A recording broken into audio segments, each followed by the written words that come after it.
السلام علیکم ناظرین، آپ سب کا خوش آمدید ہے ہمارے پوڈ کاسٹ شاہد ایک اسپیکس۔ جیسا کہ ہم سب واقف ہیں کہ ہم جس سوسائٹی میں رہ رہے ہیں اس کے کئی سارے نارمس ہیں، کئی سارے کسٹمس ہیں، کئی سارے ڈوز اینڈ ڈونٹس ہیں۔ ایک اہم مدعا سماج میں وہ شادی بیاہ کو لے کر ہے۔ ہم سب چاہتے ہیں کہ ہماری جو فیملی ہے، ہمارا جو خاندان ہے وہ ہمیشہ خوش رہے، لیکن خوشی کے کچھ تقاضے ہوتے ہیں، کچھ طریقے ہوتے ہیں جو پورے کر کر ہم پا سکتے ہیں خوشی۔ تو کس طریقے سے ایک خاندان خوشحال رہے اس پر ہم آج گفتگو کریں گے۔ ہمارے ساتھ ہمارے ایکسپرٹ ڈاکٹر رضی الاسلام ندوی صاحب جڑے ہیں۔ ہم بہت مشکور ہیں ڈاکٹر صاحب کہ آپ آج اس عنوان پر ہم سب سے مخاطب کریں گے۔ ڈاکٹر، آپ نے پہلے بھی کئی دفعہ اس عنوان پر مخاطب کیا ہے اور آپ اپنی ایک رائے رکھتے ہیں، اور آپ یہ سمجھتے ہیں کہ سازشیں اس وقت کی جا رہی ہیں کہ کس طریقے سے خاندان کے نظام کو جو ہے درہم برہم کیا جائے۔ تو آپ یہ جو نظریہ اس وقت رکھتے ہیں، اس کے کچھ شواہد آپ پیش کر سکتے ہیں؟ بسم اللہ الرحمن الرحیم۔ دیکھیے، موجودہ دور میں عالمی سطح پر سازشیں ہو رہی ہیں کہ نظام خاندان کو درہم برہم کیا جائے۔ ہم جانتے ہیں کہ خاندان نکاح کے ذریعے تشکیل پاتا ہے۔ نکاح کے ذریعے اجنبی مرد اور عورت یکجا ہوتے ہیں، ان کے درمیان تعلقات استوار ہوتے ہیں اور ایک خاندان وجود میں آتا ہے۔ تو موجودہ دور میں پوری کوشش ہو رہی ہے کہ خاندان کی تشکیل نہ ہونے پائے اور لوگ آزادانہ طور سے اپنی جنسی خواہش پوری کریں، بغیر خاندان کو تسلیم کیے ہوئے اور بغیر خاندان کا اسٹرکچر قائم ہوئے۔ عالمی سطح پر ہم یہ دیکھیں، لیو ان ریلیشن شپ کا مطلب ہے کہ بغیر نکاح کے مرد عورت جب تک چاہے وہ ایک ساتھ رہے۔ ہومو سیکچولیٹی، مرد سے ہم اپنی جنسی خواہش پوری کریں۔ لیسبینزم، عورت سے اپنی جنسی خواہش کرے۔ پری میرائٹل سیکس، یعنی شادی سے پہلے بھی نوجوان لڑکے اور لڑکیوں کو اپنی جنسی خواہش کسی بھی ذریعے سے پورا کرنے کی آزادی حاصل ہے۔ ایکسٹرا میرائٹل سیکس، یعنی اگر شادی بھی ہو گئی ہے، نکاح بھی ہو گیا ہو، تو شوہر کو بھی حق ہے، بیوی کو بھی حق ہے کہ اپنے اس کا جو پارٹنر ہے اس کی اجازت کے بغیر، اس کو اطلاع دیے بغیر، ہر ایک کو آزادی ہے کہ وہ جس طرح چاہے اپنی جنسی خواہش پوری کرے۔ تو یہ میں نے جن چیزوں کا تذکرہ کیا ہے، اس کو تصورات کی حیثیت حاصل ہے۔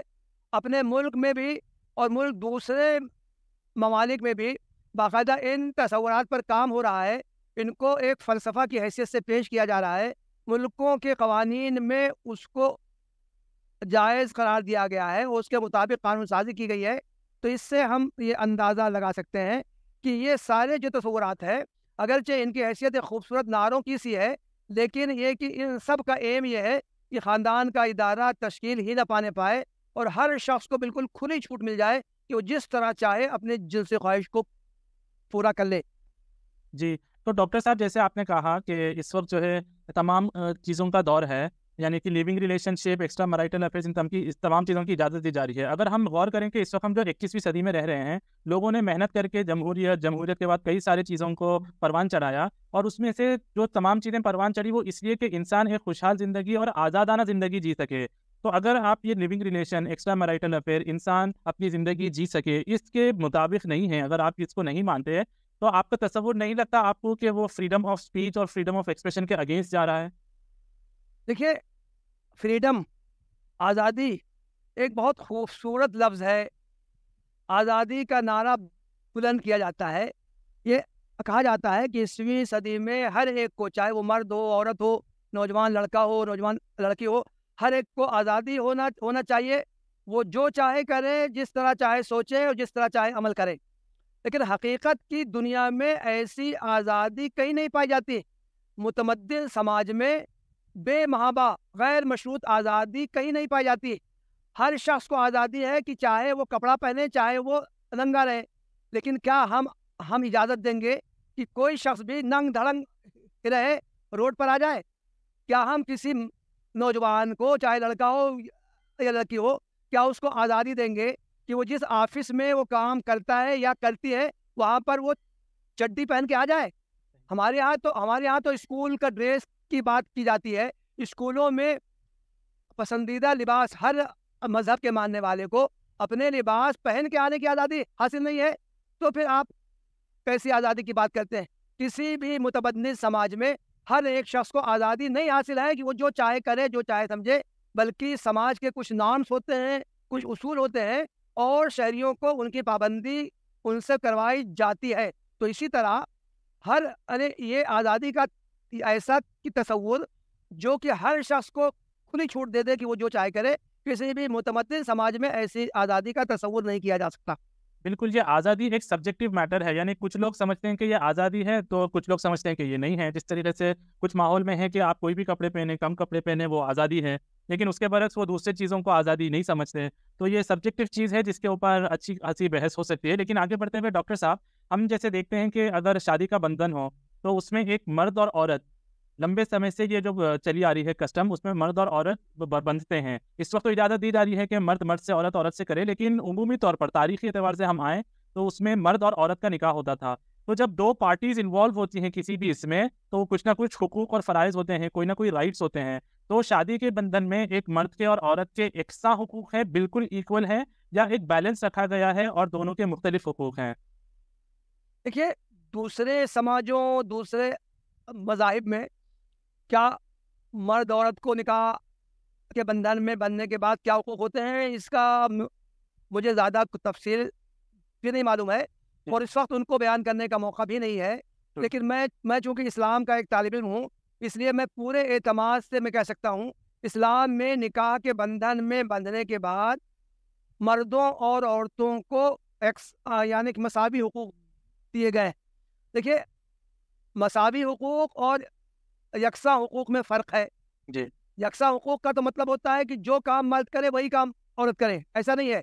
اسلام میں خاندان کے دائرے میں کاموں کو تقسیم کر دیا گیا ہے، مردوں کے ذمے دوسرے کام رکھے گئے ہیں، عورتوں کے ذمے دوسرے کام رکھے گئے ہیں، لیکن دونوں کو مساوی حقوق دیے گئے ہیں۔ ان کاموں کی انجام دہی پر دونوں کو یکساں اجر دیا جائے گا۔ قرآن مجید میں صاف الفاظ میں یہ کہا گیا ہے، لہن مثل الذی معروف، عورتوں کو اسی طرح حقوق حاصل ہے جیسے کہ مردوں کو حقوق دیے گئے۔ عورتوں کے حقوق مردوں کے فرائض ہیں، مردوں کے حقوق عورتوں کے فرائض ہیں، دونوں کو مساوی حقوق عطا کیے گئے ہیں۔ البتہ اسی آیت میں آگے ایک کہا گیا ہے وَلِلرِّجَالِ عَلَيْهِنَّ درجہ، کہ مردوں کو ایک درجہ فضیلت دی گئی ہے۔ وہ فضیلت یہ ہے، خاندان کا نظام چلانے کے لیے کسی کو سربراہ بنانا ضروری ہے۔ جس طرح کوئی کمپنی چل ہی نہیں سکتی اگر اس میں کسی کو ڈائریکٹر اور ہیڈ اور باس نہ بنایا جائے، اسی طرح جو خاندان کا انسٹیٹیوشن ہے اس میں اسلام نے مرد کو سربراہی عطا کی ہے اور عورت کو اس کی اطاعت کا پابند کیا گیا ہے۔ خاندان کا نظام مرد عورت دونوں کے مشورے سے ہی چل سکتا ہے، لیکن فائنل اتھارٹی اس میں مرد کو دی گئی ہے، اور عورتوں سے کہا گیا ہے کہ وہ اس معاملے میں اس کی اطاعت کریں۔ اس کا مطلب یہ نہیں ہے کہ عورتوں کو کچھ حقوق ہی نہیں دیے گئے ہیں، بلکہ فیملی لائف میں جیسے حقوق مردوں کو دیے گئے ہیں اسی طرح حقوق عورتوں کو دیے گئے ہیں۔ دونوں اپنے حقوق حاصل کر سکتے ہیں، دونوں پر جو فرائض عائد کیے گئے ہیں وہ اس پر عمل کریں، تبھی خاندان میں خوشگواری باقی رہ سکتی ہے اور خاندان کو استحکام حاصل ہو سکتا ہے۔ ڈاکٹر صاحب، جیسے ہم دیکھتے ہیں کہ سوسائٹی میں کئی طریقے کے لوگ ہوتے ہیں، سب کی الگ الگ سوچ ہوتی ہے۔ جو آپ نے بات کہی کہ مرد کو حقوق دیا گیا ہے کہ وہ نظام چلائے گھر کا، تو معاشرے میں جیسے آپ کے پاس بھی کئی سارے پرابلمز آتے ہیں، آپ ان کی کاؤنسلنگ بھی کرتے ہیں، کئی سارے ایسے مرد ہوتے ہیں جو گھر کی ذمہ داری نہیں لیتے، وہ اپنا زیادہ سے زیادہ پیسہ جو ہے عیاشی میں، پینے پلانے میں، ان تمام چیز میں خرچ کر دیتے ہیں، تو اس گھر میں مجبوراً خواتین کو آگے بڑھ کر تمام فیصلے لینے پڑتے ہیں۔ تو اگر یہ بات ہے کہ مرد کو حق دیا گیا ہے کہ وہ گھر کو چلائے، اور معاشرے میں ایسے لوگ بھی ملتے ہیں، تو ان کا کیا ہم سولوشن اور حل نکال سکتے ہیں؟ دیکھیے، اسلام نے خاندان کو چلانے کی ذمہ داری شوہروں پر عائد کی۔ جی، بیوی کو گھر کا خرچ چلانے کی کوئی ذمہ داری نہیں دی گئی، جی، حتیٰ کہ اگر کوئی عورت مالدار ہو، اپنے گھر سے ماں باپ کی وراثت میں سے بھی اس کو حصہ ملا ہو، یا کوئی عورت کو سروس کرتی ہو، وہ کماتی ہو، اس کے باوجود اسلام کہتا ہے کہ عورت پر خرچ کرنے کی کوئی ذمہ داری نہیں ہے۔ جو مرد ہے اس کو گھر کا خرچ چلانا ہے، اور چاہے اس کی بیوی کے پاس مال ہو، دولت ہو، پیسہ ہو، لیکن وہ بیوی کو مجبور وہ نہیں کرے گا کہ تم خرچ کرو، بلکہ شوہر کی ذمہ داری ہے کہ وہ کس طرح بھی محنت کرے، مزدوری کرے، کوئی تجارت کرے، جو بھی کرے، اور وہ پیسہ لائے اور اس سے اپنے گھر کا بھی بچوں کا خرچ اٹھائے۔ تو یہ تو اسلام کی تعلیم ہے۔ اگر کوئی شخص اس میں کوتاہی کرتا ہے تو وہ گناہگار ہوگا. جی اگر اسلامی ریاست ہوگی تو اس کو پابند کرے گی کہ وہ خالی نہ بیٹھا رہے, نکما نہ بنا رہے, بلکہ وہ کمائے. اسلامی ریاست نہیں ہے تو مسلم سماج کی ذمہ داری ہے کہ وہ ایسے لوگوں کے بارے میں وہ فکر کرے, اور اگر وہ اپنے سماجی ذمہ داری کو نہیں اٹھا رہے ہیں تو ان کو پابند کرے, وہ مجبور کرے کہ وہ خود کمائیں اور اس کے ذریعے اپنا گھر چلائیں. اسلام کی تو تعلیمات تو بالکل واضح ہے کہ اسلام نے عورت پر کسی طرح کی کوئی ذمہ داری نہیں عائد کی ہے. اس نے صرف اور صرف مرد کو پابند کیا ہے کہ وہ گھر کا نظام چلانے کے لیے اپنے ذمہ داریوں کو محسوس کرے. جی, آج کے جو کرٹکس ہیں اسلام کے, جو اسلام کے خلاف لکھتے ہیں, ان کے سوچ وچار بیان کرتے ہیں, ان میں سے ان سب کا ایک کامن مدعا یہ بھی ہے کہ اسلام عورتوں کو حقوق نہیں دیتا. جو آپ نے شادی بیاہ کی بات کی کہ یہاں پہ دونوں کے حق ہیں, لیکن وہ حق ایسے نہیں ہیں کہ یکساں برابر ہے, دونوں کو اپنے لحاظ سے الگ الگ رول, الگ الگ حقوق دیے گئے ہیں. لیکن جو کرٹکس ہیں ان کا یہ ماننا ہے کہ عورت کو اسلام میں جو ہے ایک کیا کریں بھیڑ بکری کی طرح ٹریٹ کیا گیا ہے, کہ اس کو بچے پیدا کرنے کی مشین بنا کر رکھ دیا گیا. ہم دیکھتے ہیں پہلے زمانے میں تو زیادہ بچے ہوا کرتے تھے, 5 6 10, آج تو کم ہیں, 2 3 میں گزارا ہو جاتا ہے. تو ان کا ایکوزیشن یہ ہے کہ اسلام نے عورت کو یہ مقام دیا ہے کہ اس کا کام صرف یہ ہے کہ وہ بچے پیدا کرے اور ان کا جو ہے دیکھ بھال کرے. آج ہم جس دور میں ہیں تو اس میں تو ایکوالٹی اور یہ تمام چیزوں کی بات ہے, کتنی مل رہی ہے وہ الگ بات ہے, لیکن ایک کامن سینس اتنا بن گیا ہے کہ دونوں کو ایک ساتھ حقوق ملنے چاہیے. تو اس میں یہ خاندان کا جو نظام کا تصور ہے وہ کہاں تک ایڈجسٹ ہو پائے گا؟ عورت جو ہے کیا اسلام میں جو حقوق دیے گئے ہیں اس کو ریفارم کر کے آج کے سماج کے ساتھ جو ہے ہم آہنگ ہو جائے, یا آج کے سماج کو چاہیے کہ جو حقوق اسلام نے دیے گئے ہیں اس کو بہتر انداز میں سمجھے؟ دیکھیے, اسلام میں عورتوں کو جو حقوق دیے گئے ہیں وہ نہ صرف مردوں کے مساوی ہیں بلکہ بعض حقوق مردوں سے زیادہ دیے گئے ہیں عورتوں کو. مسئلہ یہ پیش آتا ہے کہ مسلم سماج ان حقوق کو دینے پر آمادہ نہیں ہے. جس طرح دوسرے سماجوں میں عورتوں کو دبا کر رکھا گیا ہے, حقوق سے محروم رکھا گیا ہے, اسی طرح دوسرے سماجوں سے اثر پذیری کی وجہ سے مسلم سماج نے بھی عورتوں کو وہ حقوق نہیں دیے ہیں جو اسلام نے عورتوں کو دیے. پیدائش کا حق ہے, اسلام نے عورتوں کو بھی دیا ہے, جیسے کہ لڑکے کی پیدائش ہے اسی طرح لڑکی کو بھی پیدا ہونے کا حق دیا ہے. جی, تعلیم کا حق جس طرح مرد کو دیا گیا ہے اسی طرح لڑکی کو دیا گیا ہے. جس طرح نوجوان اعلیٰ تعلیم حاصل کر سکتے ہیں اسی طرح لڑکیاں بھی اعلیٰ تعلیم حاصل کر سکتی ہیں. ہر طرح کی تعلیم, ٹیکنیکل تعلیم, پروفیشنل تعلیم, ہر طرح کی تعلیم لڑکیاں بھی حاصل کر سکتی ہیں. شادی میں جو آزادی کا حق دیا گیا ہے کہ لڑکا اپنے پسند سے شادی کر سکتا ہے, اسی طرح لڑکی کو بھی آزادی دی گئی ہے کہ وہ بھی اپنا جوڑا اپنی پسند سے منتخب کر سکتی ہے. لڑکی کی اجازت کے بغیر شادی ہو ہی نہیں سکتی ہے, چانچہ ہر نکاح میں ماں باپ اپنی مرضی نہیں تھوپ سکتے ہیں بلکہ آخر میں لڑکی سے ضرور اجازت لی جاتی ہے. خاندان میں ہم سب جانتے ہیں ماں کا مقام باپ کے مقابلے میں 3 گنا رکھا گیا ہے. ماں کے بارے میں یہ کہا گیا ہے کہ اس کے قدموں کے نیچے جنت ہے, باپ کے قدموں کے نیچے جنت کی بات نہیں کہی گئی ہے. تو عورت چاہے ماں ہو, چاہے وہ بہن ہو, چاہے وہ بیوی ہو, چاہے وہ بیٹی ہو, ہر حیثیت میں عورت کے حقوق بیان کیے گئے ہیں اور وہ حقوق مردوں کے مساوی ہیں, بلکہ بعض حیثیتوں سے میں نے عرض کیا ہے کہ وہ مردوں سے زیادہ اس کو حقوق حاصل ہیں. عزت و احترام کا حق مردوں کے مقابلے میں عورتوں کو زیادہ دیا گیا ہے. جو بعض حقوق میں مثال کے طور سے یہ کہا جاتا ہے کہ وراثت میں عورت کا حصہ بہت کم ہے. میں عرض کر دوں آپ سے, کتنی صورتیں ہیں جن میں عورت کو زیادہ ملتا ہے مرد سے, کتنی صورتیں ہیں جن میں مرد عورت دونوں کو برابر ملتا ہے. ان صورتوں کو ہم اپنے سامنے نہیں رکھتے ہیں اور صرف گنتی کی جو 3-4 صورتیں ہیں جن میں عورت کا حصہ کم ہے اس کو ہم ہائی لائٹ کرتے ہیں اور اس کو یہ دکھاتے ہیں کہ عورت کا حصہ کم ہے. حالانکہ جن 3-4 حصوں میں عورت کا حصہ کم ہے اس کی وجہ یہ ہے کہ وراثت میں ان صورتوں میں عورت جو کچھ پاتی ہے وہ اس کے پاس پورا محفوظ رہتا ہے, اس کو خرچ نہیں کرنا ہوتا ہے, جبکہ جو مرد کو جو اس کا دوگنا ملتا ہے اس کو لازماً اپنے بیوی, بچوں, ماں باپ اور خاندان کے لوگوں پر خرچ کرنا ہوتا ہے. تو عورت جو کم پاتی ہے اس کے پاس پورا محفوظ رہتا ہے, اور مرد جو زیادہ پاتا ہے ان صورتوں میں اس کو اپنے متعلقین پر خرچ کرنا ہوتا ہے. اس لیے اس کمی بیشی کو ہم عورت کی حق تلفی نہیں قرار دے سکتے. ڈاکٹر صاحب, جیسے اس دور میں ہم دیکھ رہے ہیں کہ فحاشی, عریانی اور یہ تمام چیزیں بہت کامن ہیں، اتنا کامن ہو گئی کہ ابھی اس وقت اس کو برائی بھی سمجھی نہیں جا رہی ہے، اتنے ڈیسینسٹائز ہو گئے ہیں لوگ. ابھی اس وقت کو ایجوکیشن کا سسٹم بھی ہے اور تمام مرد لڑکے لڑکیاں یہ سب ایک ساتھ پڑھتے ہیں، تو اس دوران جب انٹریکشن ہوتا ہے تو یہ بھی ہے کہ آگے بھی بات بڑھتی ہے. سب لوگ چاہتے ہیں کہ ان کا پارٹنر جو بھی ہو سب سے ہینڈسم ہو، سب سے اچھا ہو دکھنے میں. تو کیا کرائیٹیریا ہیں؟ جس طریقے سے آپ نے بولا عورت کو بھی اجازت دی گئی ہے کہ وہ اپنا پارٹنر خود چوز کرے، تو کیا کوالٹیز ہیں جو ہم لوگ پارٹنر میں اگر دیکھیں تو وہ چیز جو ہے ایک شادی کو، ایک خاندان کو مضبوط بنائے گی؟ کیا اس کی شکل ہے، کیا اس کی پرسنالٹی ہے، کیا مال ہے، کیا چیزیں ہیں وہ؟ دیکھیے، اسلام میں لڑکے کو بھی حق دیا گیا ہے، لڑکی کو بھی حق دیا گیا ہے کہ وہ اپنی پسند کا پارٹنر تلاش کر سکتے ہیں. لیکن ساتھ ہی میں دین میں یعنی اسلام میں کچھ ہدایات دی گئی ہیں، اشارے کیے گئے، کچھ رہنمائی کی گئی. مثال کے طور سے لڑکی کے انتخاب میں یہ دیکھا جاتا ہے کہ وہ بہت زیادہ خوبصورت ہو، یہ دیکھا جاتا ہے کہ وہ اس کا خاندان بہت زیادہ مالدار ہو، یہ دیکھا جاتا ہے کہ وہ حسب و نسب والی ہو، اونچے خاندان والی ہو. حدیث میں اللہ کے رسول صلی اللہ علیہ وسلم نے صاف الفاظ میں یہ ارشاد فرمایا ہے کہ عورت کا نکاح کیا جاتا ہے اس کی دولت دیکھ کے، حسن دیکھ کے، اس کے حسب مذہب کو دیکھ کے. لیکن اللہ کے رسول صاحب نے نوجوانوں سے فرمایا ہے کہ تم دیندار لڑکی کا انتخاب کرو.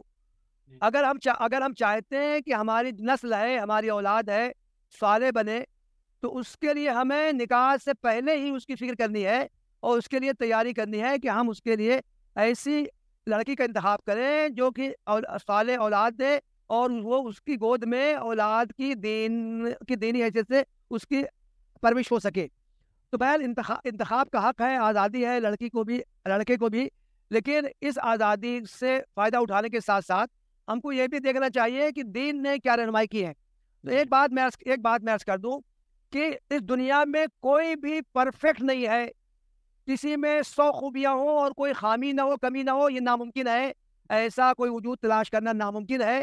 تو اس لیے ہمیں ابتدا میں تو اپنی تلاش و تحقیق کرنا چاہیے، لیکن جب کسی سے نکاح ہو جائے تو پھر ہمیں اس کے مکمل وجود کو قبول کرنا چاہیے.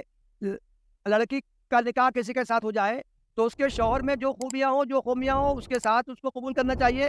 لڑکے کا نکاح کسی لڑکی سے ہو جائے تو اس میں بھی اس کو جو خوبیاں ہوں، خامیاں ہوں، سب کے ساتھ قبول کرنا چاہیے.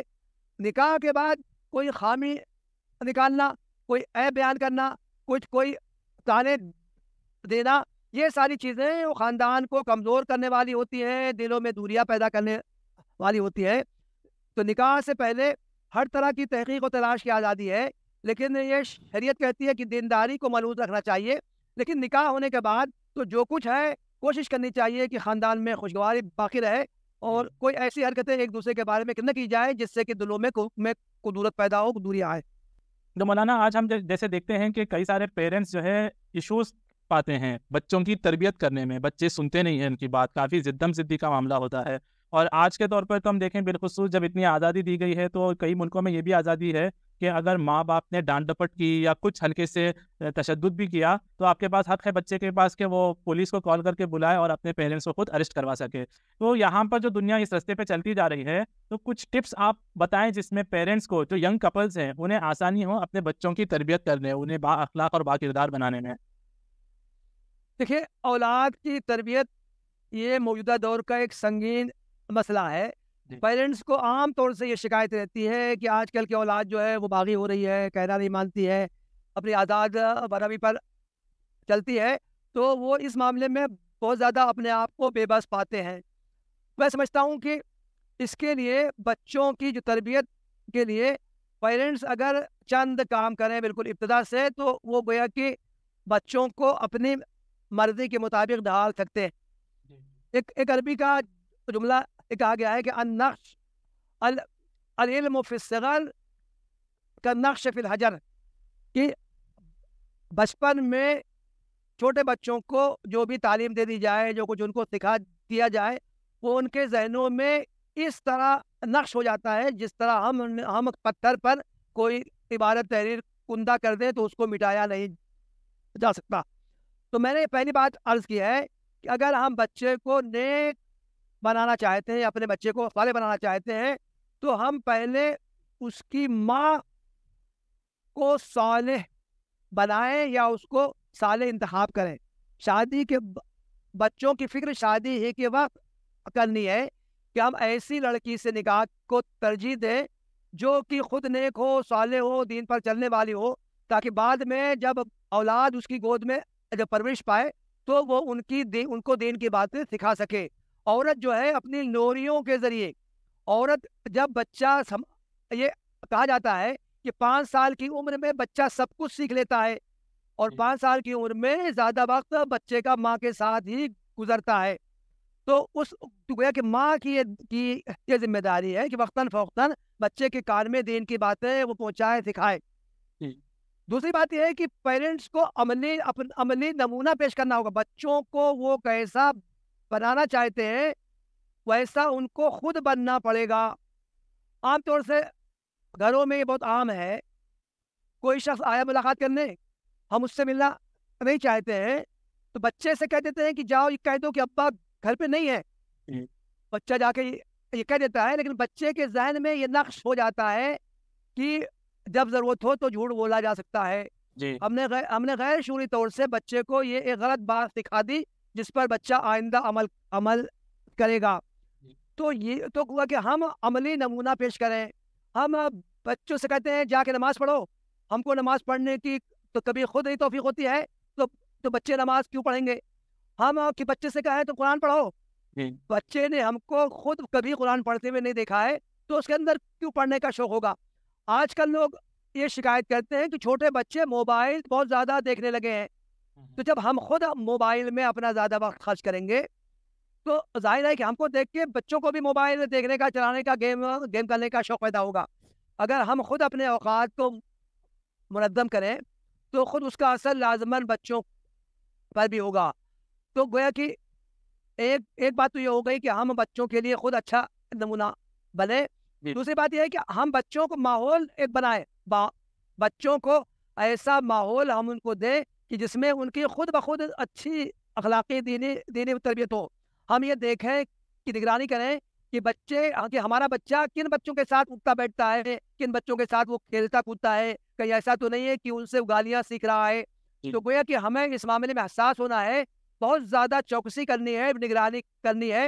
اور اسی طرح جب بچے چاہے وہ لڑکے ہوں یا لڑکیاں ہوں، جب وہ اسکول جانے کی عمر کے ہو جائیں اور جب آگے بڑھ کے وہ کالج میں داخل ہونے والے ہوں تو ان کی نگرانی کی جائے۔ ایک بات یہ ہے کہ بہت زیادہ روک ٹوک کرنے سے بچوں میں بغاوت پیدا ہوتی ہے۔ ڈانٹ ڈپٹ سے بچنا چاہیے، بہت زیادہ روک ٹوک و پابندیاں عائد کرنے سے بچنا چاہیے۔ کوشش کرنی چاہیے کہ ہم بچوں کو سمجھائیں، ان کا نفع نقصان ان کے سامنے واضح کریں، ان کو یہ بتائیں کہ اگر آپ یہ کریں گے تو اس کا یہ نقصان ہوگا، آپ کی زندگی پر اس کا یہ اثر ہوگا، اگر آپ یہ کریں گے تو اس سے فائدہ ہوگا۔ تو گویا کہ بچوں کی کاؤنسلنگ، سمجھانا بجھانا یہ بہت ضروری ہے۔ بچوں پر ڈانٹ ڈپٹ کے، دھونس کے، ان کی پٹائی کر کے ان کی اصلاح نہیں کی جا سکتی۔ اور یہ جیسا کہ آپ نے بتایا، خود مختلف ممالک کے قوانین بھی ہے کہ بچوں پر کسی طرح کا بھی تشدد، زیادتی یا ان پر اپنی بات تھوپی نہیں جا سکتی۔ بالکل ڈاکٹر صاحب، جیسے کہ مین چیز یہ ہوتی ہے کہ میاں بیوی کا جو تعلق ہے وہ مضبوط رہے ایک خاندان کے لیے۔ جو ایشوز کپلس کئی سارے فیس کرتے ہیں، ایک تو ہوتا ہے ڈومیسٹک وائلنس ہوتا ہے کچھ ریلیشنز میں، کچھ میں ہوتا ہے کہ شادی کے وقت تک تو ٹھیک ہوتا ہے، شادی کے کچھ عرصے بعد انٹرسٹ لوز کرنا شروع ہوتے ہیں، کچھ ریلیشن شپ میں انٹیمیسی، جو پیار محبت ہونی چاہیے، جو ایک تعلق ہونا چاہیے، چاہے وہ سیکشل ریلیشن ہو یا فزیکل ریلیشن، انڈرسٹینڈنگ، یہ بہت کم ہوتی ہے۔ تو سیرت کی نظر میں کچھ ایسے ٹپس بتائیں جو رسول اللہ نے اپنے زوجہ کے ساتھ کیے، جو ان کی زوجاؤں نے رسول اللہ کے ساتھ کردار نبھایا، تاکہ کپلز جو آج کے پرابلمس فیس کر رہے ہیں اس کی کچھ حل نکل سکیں۔ دیکھیں، شوہر اور بیوی میں کیسے تعلقات ہونے چاہیے، اس کے احکام قرآن مجید میں بھی بیان کیے گئے ہیں، اللہ کے رسول صلی اللہ علیہ وسلم کے ارشادات میں بھی ہیں، اور خود آپ نے عمل کر کے بھی دکھایا ہے۔ قرآن میں ہے، اللہ تعالیٰ نے فرمایا عاشروہن بالمعروف، عورتوں کے ساتھ اچھا برتاؤ کرو۔ اور ساتھ ہی کہا گیا ہے کہ اگر تم کو عورتوں کی کوئی چیز ناپسند ہو تو یہ سوچو کہ اللہ تعالیٰ نے ان میں کچھ خوبیاں بھی رکھی ہوں گی۔ اللہ کے رسول صلی اللہ علیہ وسلم نے فرمایا استوصوا بالنساء خیرا، لوگوں عورتوں کے ساتھ اچھا برتاؤ کرو، وہ تو تمہارے پاس قیدیوں کی طرح آئی ہیں، اپنے گھر بار وطن ماں باپ بھائی بہن سب کو چھوڑ کے وہ آئی ہے تمہارے پاس، اس لیے تم ان کے ساتھ اچھا برتاؤ کرو۔ یہ تو زوجین کے درمیان قریبی تعلقات اسی صورت میں ہو سکتے ہیں کہ ان کے ساتھ پیار محبت کا برتاؤ کیا جائے، الفت کا برتاؤ کیا جائے، ان کو اپنے آنکھوں کی ٹھنڈک سمجھا جائے۔ اللہ کے رسول صلی اللہ علیہ وسلم کا اسوہ تو اس معاملے میں بہت بے مثال ہے. ہم سب جانتے ہیں کہ اللہ کے رسول صلی اللہ علیہ وسلم کی بیک وقت 9 ازواج تھی, سب اکٹھا ہوتی تھی. اللہ کے رسول صلی اللہ علیہ وسلم بھی ان کے مجلس میں موجود ہوتے تھے, خوش گپیاں ہوتی تھیں, تفریح ہوتی تھی, قصے کہانیاں سنائی جاتی تھیں. حدیث کی کتابوں میں ان 9 عورتوں کا قصہ حضرت عائشہ نے اللہ کے رسول کو سنایا کہ 9 عورتیں اکٹھا ہوئیں, انہوں نے اپنے اپنے شوہروں کی خوب تعریفیں کی. اللہ کے رسول نے پورا لمبا قصہ حدیث میں ہے, اللہ کے رسول نے خاموشی سے سنا اور یہ فرمایا, عائشہ وہ جو تم نے اس عورت کا قصہ سنایا ہے جس کا شوہر اس سے بہت محبت کرتا تھا, تو میں بھی اسی طرح تمہارے لیے ہوں. اللہ کے رسول صلی اللہ علیہ وسلم کے بارے میں آتا ہے, آپ اور اپنی بیویوں کو وقت دیتے تھے, ان کے ساتھ سیر و تفریح کے لیے جاتے تھے, ان کے ساتھ دوڑ کا مقابلہ کرتے تھے, ان کو وہ لطیفے سناتے تھے, ہنسی مذاق ان کے ساتھ کیا کرتے تھے. اسی طرح کا تعلق عورتوں کے ساتھ رکھنا چاہیے. مردوں نے اپنی جو پوزیشن یہ بنا دی ہے کہ وہ حاکم ہیں, داروغہ ہیں, اور ان کو عورتوں پر, اپنی بیویوں پر اپنے مرضی تھوپنے کا حق ہے. بیویوں کا کام ہے کہ وہ آنکھ بند کر کے ان کی بات سنیں, اور اگر بیوی ان کی کوئی بات نہ مانے تو بیویوں کو سزا دینے کا بھی حق ہے, یہاں تک کہ بیویوں کی پٹائی کرنے کا بھی شوہروں کو حق دیا گیا ہے. یہ بالکل غلط فہمی ہے, اسلام کی تعلیمات کی غلط ترجمانی ہے. ایک مرتبہ تو اللہ کے رسول صلی اللہ علیہ وسلم کے پاس کچھ شکایت پہنچی کہ کچھ لوگوں نے اپنی بیویوں کو پٹائی کر دی ہے. اللہ کے رسول صلی اللہ علیہ وسلم نے ان سب کو اکٹھا کیا اور ان سے فرمایا کہ جن لوگوں نے اپنی بیویوں کو مارا ہے وہ اچھے لوگ نہیں ہیں. اللہ کے رسول صلی اللہ علیہ وسلم کی سیرت سے تو یہ سب باتیں معلوم ہوتی ہے. تو گویا کہ شوہر اور بیوی کا رشتہ بہت نازک ہوتا ہے, اعتماد کا ہوتا ہے, خوشگوار تعلقات کا ہوتا ہے. اگر اس میں کسی کی بھی طرف سے, شوہر کی طرف سے طنز کا, تعریض کا, غصہ کو دکھانے کا, الٹی سیدھی باتیں کہہ دینے کا, ڈانٹ ٹپٹ کا, مار پیٹ کا, اگر اس طرح کا رویہ اختیار کیا جائے گا تو یہ تعلقات خوشگوار پھر نہیں رہ سکتے, دوریاں پیدا ہونے لگتی ہیں. ایک بات میں اور عرض کر دوں, جب تک اولاد نہیں ہوتی ہے عورت کا پورا اٹینشن شوہر کی طرف ہوتا ہے. اولاد ہونے کے بعد عورت جو ہے وہ بیوی بھی رہتی ہے, ماں بھی ہو جاتی ہے. اس لیے لازم ہے کہ وہ اپنا کچھ وقت شوہر کو دے, کچھ وقت اپنے بچوں کو دے. اگر شوہر اولاد کے بعد بھی یہ امید رکھے کہ شوہر کی بیوی فل اٹینشن ان کو دے گی تو یہ ان کی خام خیالی ہے, ایسا ناممکن ہے. تو اگر شادی کے کچھ عرصے کے بعد جب اولاد بھی ہو گئی ہے تو اگر بیوی کی طرف سے کچھ توجہ میں کمی پائے تو اس کی انہیں توجیہ کرنا چاہیے, اور یہ نہیں فیل کرنا چاہیے کہ ان لوگوں کے درمیان اب یہ اٹریکشن میں اب کمی آ رہی ہے یا تعلقات کچھ سد پڑ رہے ہیں. یہ بات نہیں سوچنی چاہیے. اور آخری بات میں کہتا ہوں کہ اگر شوہر بیوی ایک دوسرے کی کوتاہیوں کو نظر انداز کرنا سیکھ لیں, معاف کرنا سیکھ لیں, اور ایک دوسرے کے کاموں پر ان کی تعریف کریں, زبان سے بھی اس کا اظہار کریں, اگر یہ کام لوگ آپس میں کریں تو اس طرح خاندان میں چاہے جتنے سال شادی کو ہو گئے لیکن زوجین کے درمیان خوشگواری باقی رہے گی, اور وہ الفت و محبت کا معاملہ اسی طرح کریں گے جیسا کہ شادی کے ابتدائی دنوں میں کرتے تھے. جی ڈاکٹر صاحب.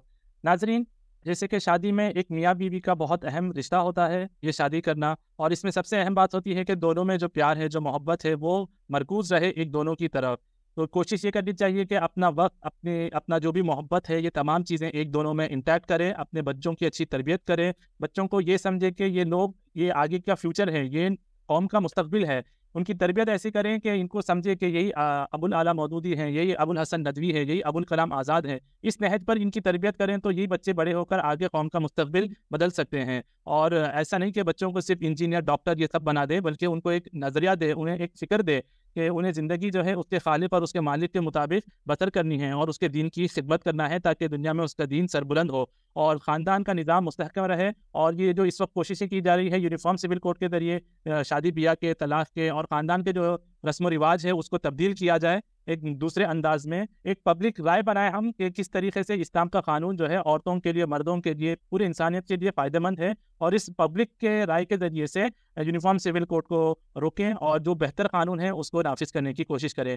تو ناظرین, یہ تھے ہمارے ساتھ ڈاکٹر رضوی الاسلام ندوی صاحب, جو معروف ہندوستان کے عالم دین ہیں، اسلامک اسکالر ہیں، جنہوں نے آپ کے سامنے خوشحال خاندان مگر کیسے اس عنوان پر مخاطب کیا۔ ہم ڈاکٹر صاحب آپ کے مشکور ہیں کہ آپ نے وقت دیا، اور امید کرتے ہیں کہ لوگ اس باتوں سے استفادہ اٹھائیں گے۔ ہم بہت جلد پھر حاضر ہوں گے ایک نئے عنوان کے ساتھ، تب تک آپ سب ہمیں اجازت دیں۔ السلام علیکم ورحمۃ اللہ وبرکاتہ۔